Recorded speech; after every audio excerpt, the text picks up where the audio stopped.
Fighting broke out around Khartoum back in the spring of 2023, getting it a brief moment in the spotlight. But similar to the ongoing war in Ukraine, it has been overshadowed by the more recent conflicts in Gaza and Yemen.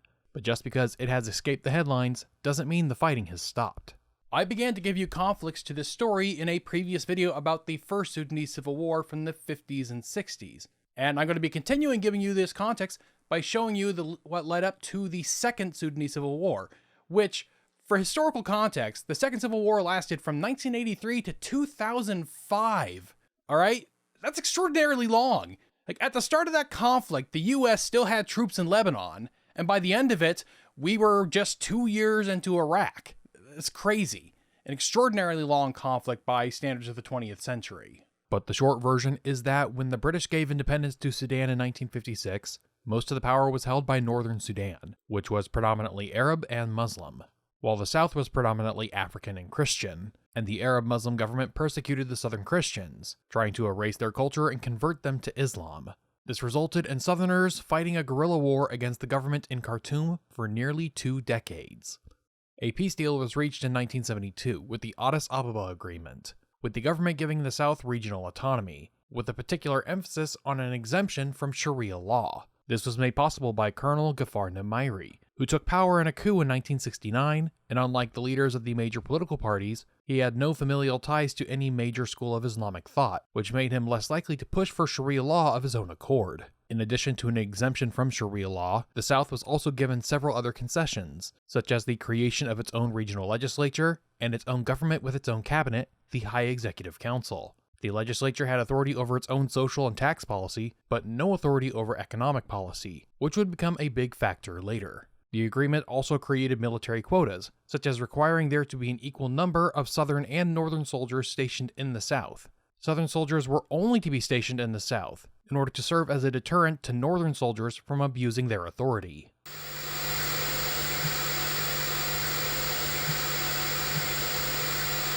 Before we continue this story, I would like to talk about this video's sponsor, private internet access. The internet is an indisputable part of our everyday lives, be it for work or pleasure. But various actors, be they companies spamming your inbox with eerily precise ads, hackers trying to sell your financial information on the dark web, or depending on where you live, the government trying to keep tabs on your politics, have ways of following your every move online. This is why you need a virtual private network, or VPN.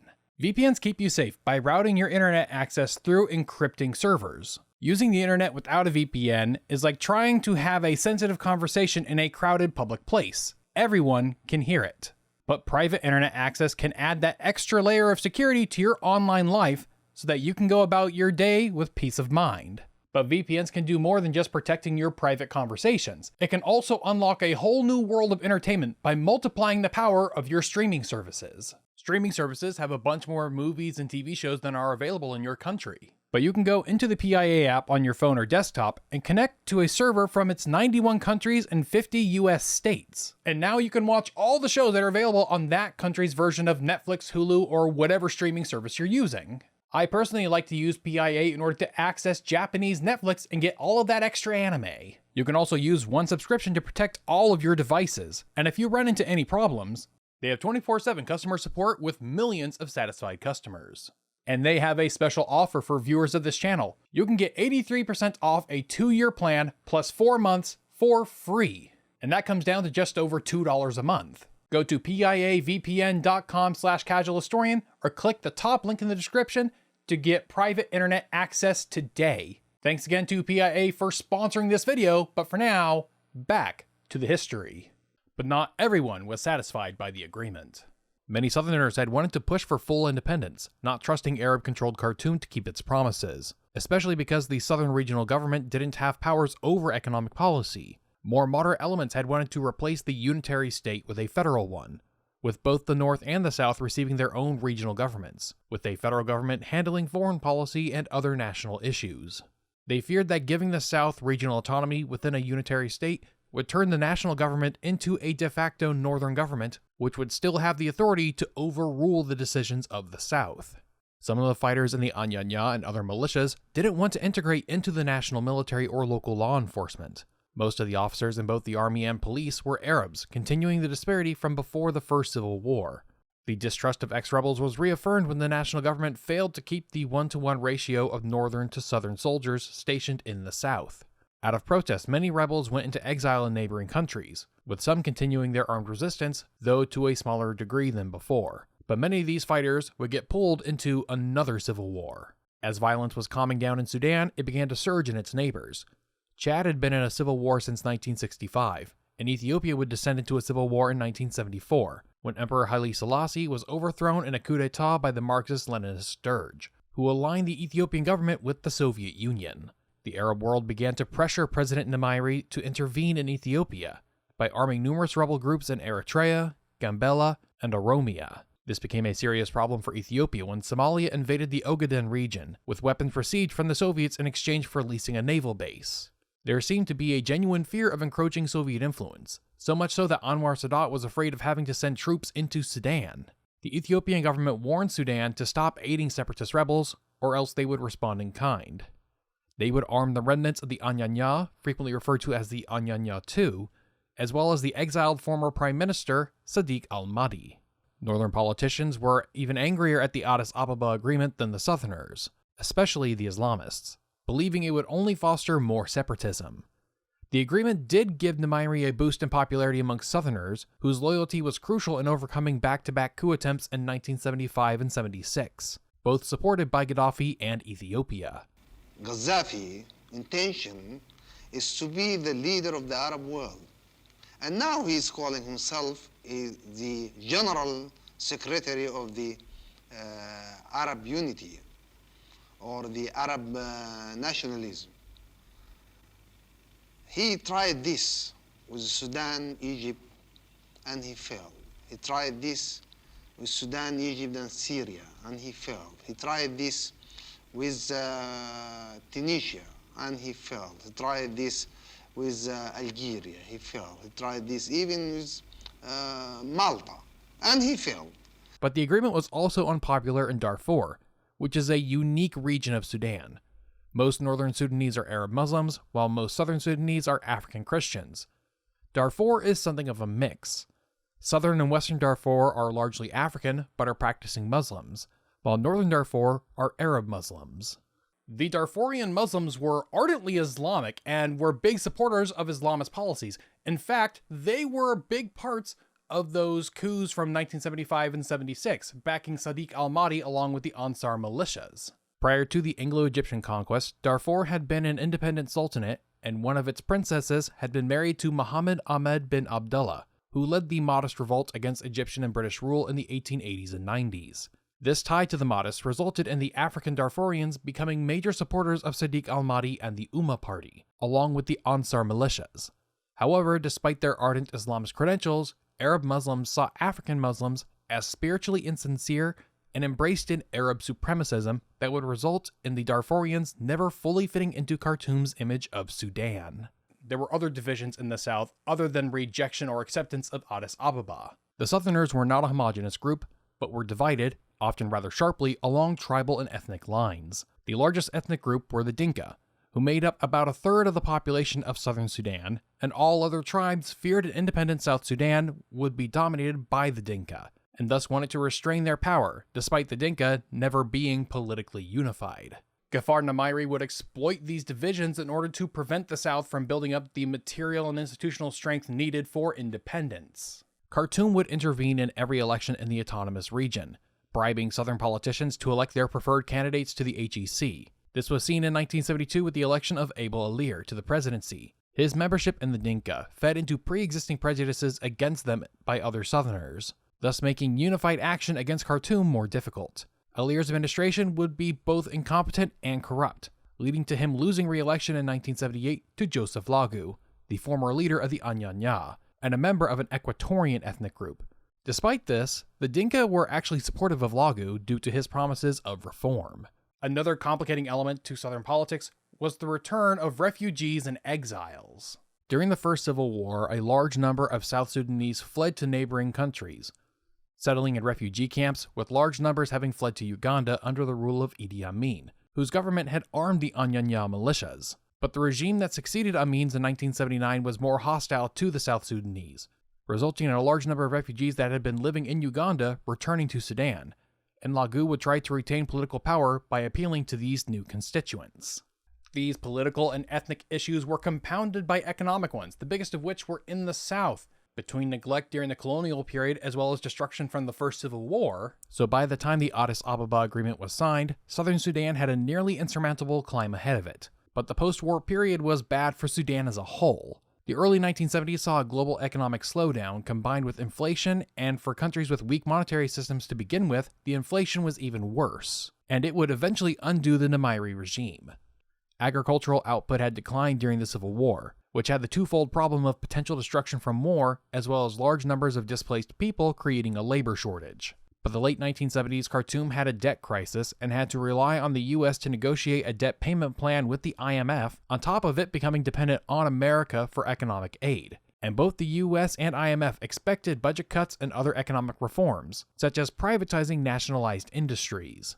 The budget cuts were dealt with by reducing the amount of money Khartoum spent in the south, thus further hampering its economic development. This privatization would be twofold. In the early 1970s, banks compliant with Sharia law were founded in Sudan, and by the time the corporate privatization happened in the late 70s, these banks, which were associated with the Umma and Democratic Unionist parties, were the only ones with the funds to buy the privatized state entities. Sudan and much of Africa were hit by droughts in the 1970s, which displaced many peoples, putting them into conflict with the locals everywhere they went. Arab herders in much of Sudan would compete for grazing land with South Sudanese herders and farmers along the borderland of the autonomous region.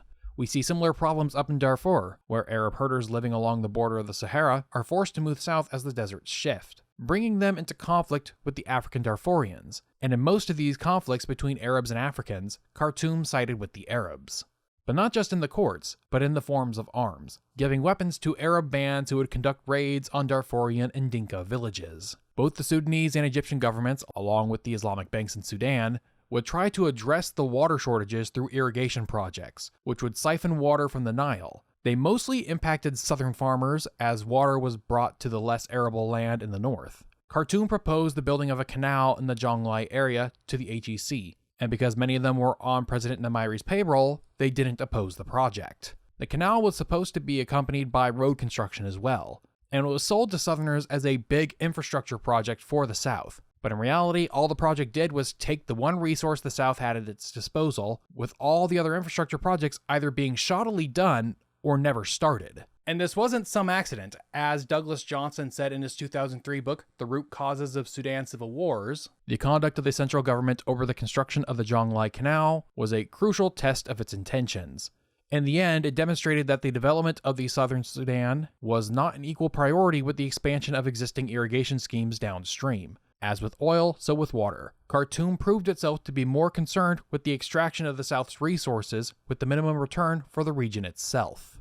And these water projects, connected with large private farms, also displaced many families who had been subsistence farmers, and those who couldn't or wouldn't get jobs from the new corporate farms were left unemployed and ripe for recruitment by militias. And if you think water rights was a big enough deal, then just add oil rights in a period of rising energy costs on top of that. Oil had been discovered in much of the Middle East, but at first oil exploration in Sudan had turned up nothing. But in the 1960s, the Sudanese government allowed foreign companies to conduct explorations, and it would be Chevron that finally discovered energy sources such as the Suakin gas deposit in 76, the Bentua and Heglig fields in 78, and the Unity field in 1981. It was in this time period that the US began taking an interest in Sudan as well, opening its first embassy in 1973, whose first ambassador would be taken hostage and killed by Black September terrorists that same year.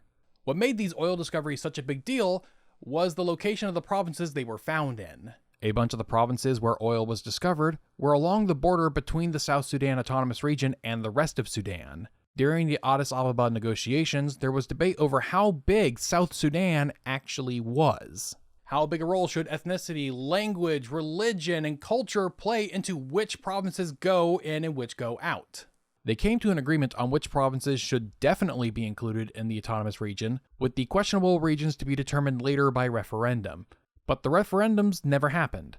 Khartoum kept delaying them, and after oil was discovered, Khartoum began asserting that all of the disputed provinces would be excluded from the autonomous region. Due to the lack of economic development in the south, control of the oil provinces, and therefore authority over the taxation of the sites and concession granting, was desperately wanted.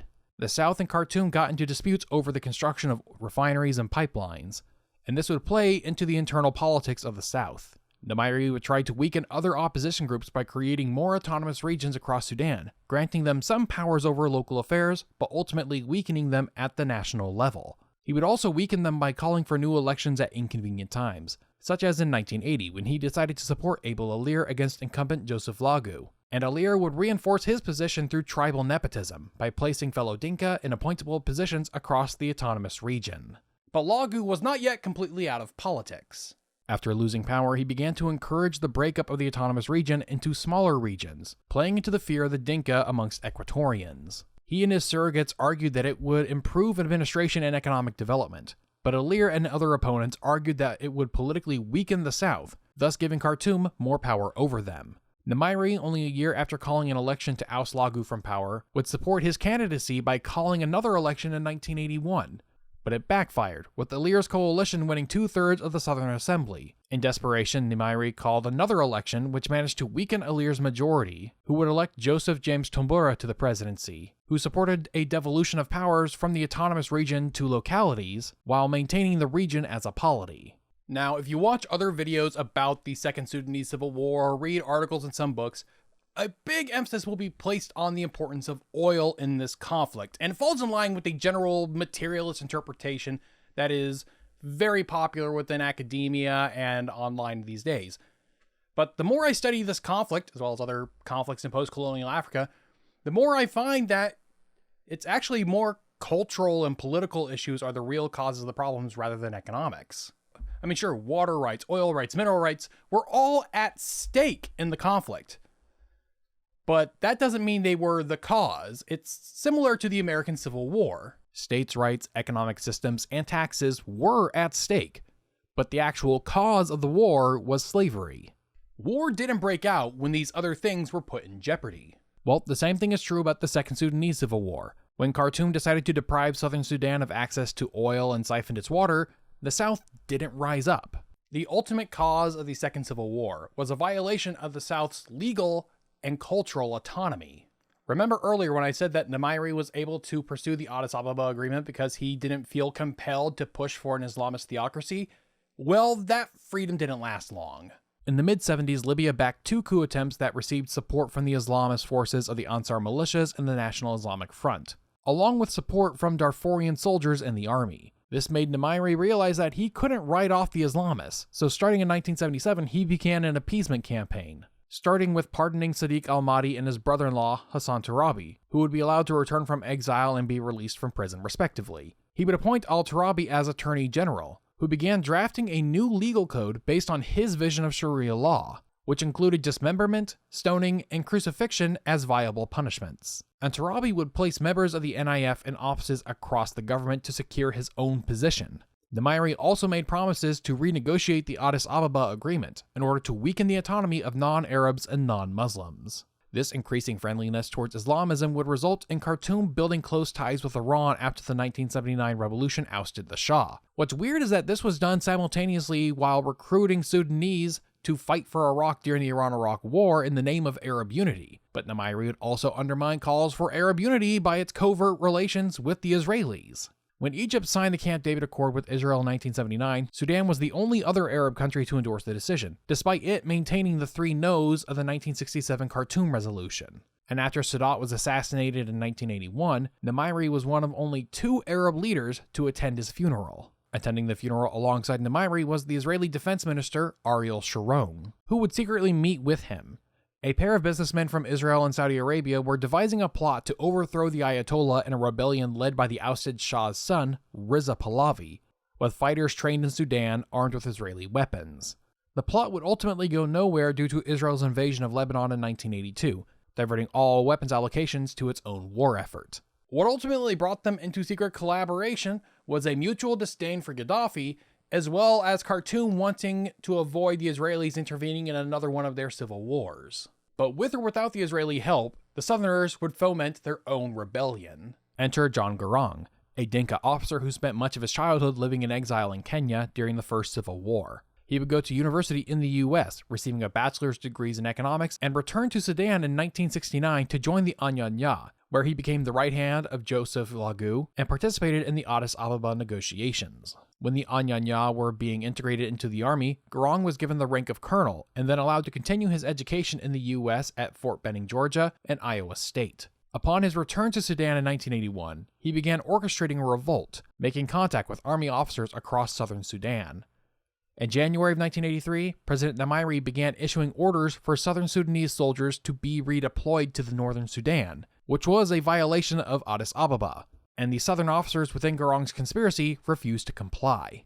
At this time, Namairi was planning on issuing a decree abolishing the South Sudan Autonomous Region and replacing it with 3 smaller autonomous regions, but wanted to avoid another civil war. So he thought that if he could pull southern soldiers out of the south before he announced the dissolution of the autonomous region, then he could prevent them from escaping into the jungles and waging a guerrilla war against his government. What ended up happening instead was he prematurely triggered Garang's planned rebellion. In May, soldiers from Khartoum were sent south to enforce order upon the disobedient officers, but fighting would break out, resulting in Garang and some of his other officers fleeing to Ethiopia, where 3,000 soldiers would join him. This would set off a cascade of other soldiers and officers deserting their posts, either fleeing the country or moving into the jungles to wage a guerrilla war. On July 31st, Garang announced the creation of the Sudanese People's Liberation Movement and Army, and published the Southern Manifesto, which was filled with pages of Marxist jargon portraying the government in Khartoum as part of the imperialist elites working for foreign interests. This, combined with the fact that they were receiving safe harbor from Soviet-friendly Ethiopia, led to the West seeing them as little more than a communist front group. In reality, although sympathetic to Marxist arguments, what Garang was really trying to do was portray specifically Southern issues as national issues, which is why his movement was called the Sudan People's Liberation Movement rather than the South Sudan Liberation Movement. He was trying to bring anti-Khartoum dissidents in the north into his coalition. Now, some might be inclined to blame this view of Sudan and Northeast Africa as a major front of the Cold War on Reagan, but this perception was actually carried over from the Carter administration, who described Sudan as a moderate country in the region, and Carter Secretary of State Cyrus Vance would say of the region, "Examination of this problem indicated it was in our interest to prevent the Soviets from increasing their political influence in the Horn of Africa. Our strategy would be to retain a presence and as much influence as we could." The main difference between Carter and Reagan's approaches in the region was that Carter believed the Ethiopians would eventually overthrow the pro-Soviet factions on their own. And even if this weren't the case, Reagan would need little convincing to support Namairi and Khartoum. Not only did the Reagan administration see this conflict through the lens of the Cold War, but Namairi was able to exploit his and Reagan's mutual antipathy for Gaddafi. Reagan would meet with Sadat prior to his assassination, who complained about Libya's ongoing military intervention in Chad, which was bleeding into Western Sudan, and later met with Namairi about maintaining Sudan's support for Camp David and Egypt after Sadat's assassination. To learn more about all that, check out these videos in the upper right. And after the initial mutiny, Namairi began to warn the Reagan administration about an alleged coup plot from Gaddafi, requiring additional arms to repulse. The Reagan administration would respond by sending additional AWACS to both Egypt and Sudan, which became a minor scandal, with Congress asking the president to waive executive privilege in order to examine the documents around it. Now, did this plot exist? I have multiple sources attesting to its existence, but they're all from Reagan administration officials, which means what I likely have are multiple accounts attesting to the existence of the same intelligence report. So as far as I see it, there are 3 possibilities. Possibility 1. Namairi is making up the alleged coup plot to get the Reagan administration to sell them more weapons. At this time, Namairi is dealing with rebels in the south, cross-border raids coming from Gaddafi-backed militias in Chad, as well as regular threats from both Ethiopia and Libya. So it's very possible that Namairi needs more weapons to deal with these very real threats, and he's simply exploiting Reagan's hatred of Gaddafi to get what he wants. Possibility 2. There isn't an impending coup plot, but Namairi thinks there is. Something we often see from dictators, especially those who have been in power for a long time, is paranoia, believing there are plots around every corner. And Namairi is no different, which is why he had been cozying up with the Islamists to begin with. Paranoia combined with purges is not the best recipe for stability. So he may have genuinely believed that Gaddafi was plotting a coup, and thus sought additional arms to deal with it. And then there's possibility 3. There was some kind of plot.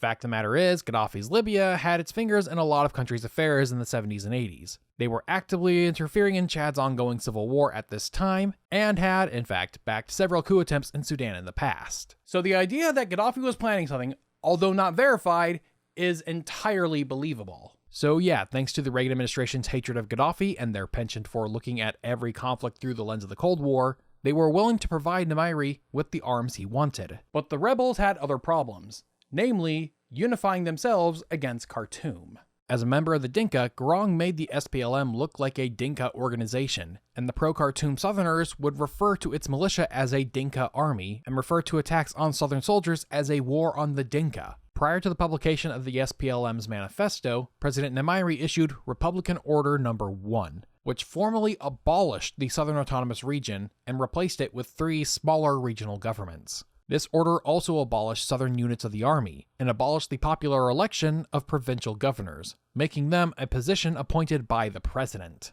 As attacks and persecutions of Southerners grew, many local tribes and ethnic groups would form their own militias rather than join the SPLA, which resulted in a lot of infighting amongst Southerners. Tribes and ethnic groups that were economic rivals over grazing lands or competitors over a particular industry would launch raids on each other, and Khartoum would covertly aid some of these militias in order to further divide the South or solidify a pro-Khartoum militia's control.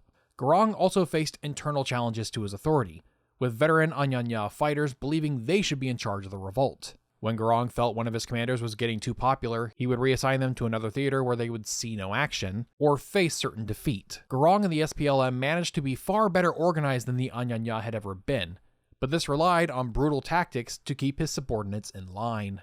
The political price of the policy was that the leadership relied on force rather than persuasion to maintain cohesion. Dissenters were removed while the causes of dissent were not, and the civil base of the movement was neglected in favor of the military organization. Despite this, the final promise keeping Southerners on the side of Khartoum was broken in September 1983, with the September Laws. These laws subjected the entirety of Sudan, including the Christian South, to Sharia law. Alcohol consumption was punishable by flogging, and theft by amputation. Ghaffar Nemairi went so far as to proclaim himself the Imam of Sudan. With this, the last provision of the Addis Ababa Agreement was rescinded, and the Second Sudanese Civil War was fully underway. Thanks again to Private Internet Access for sponsoring this video. Click the top link in the description to get 83% off a 2-year plan plus 4 months for free. I'd also like to thank my patrons for making this video possible. They get early access to ad-free versions of the videos, as well as the scripts and notes I use to make them, as well as access to a patrons-only Discord server. You can join over at patreon.com/casualhistorian. Thanks for watching, and I will see you next time.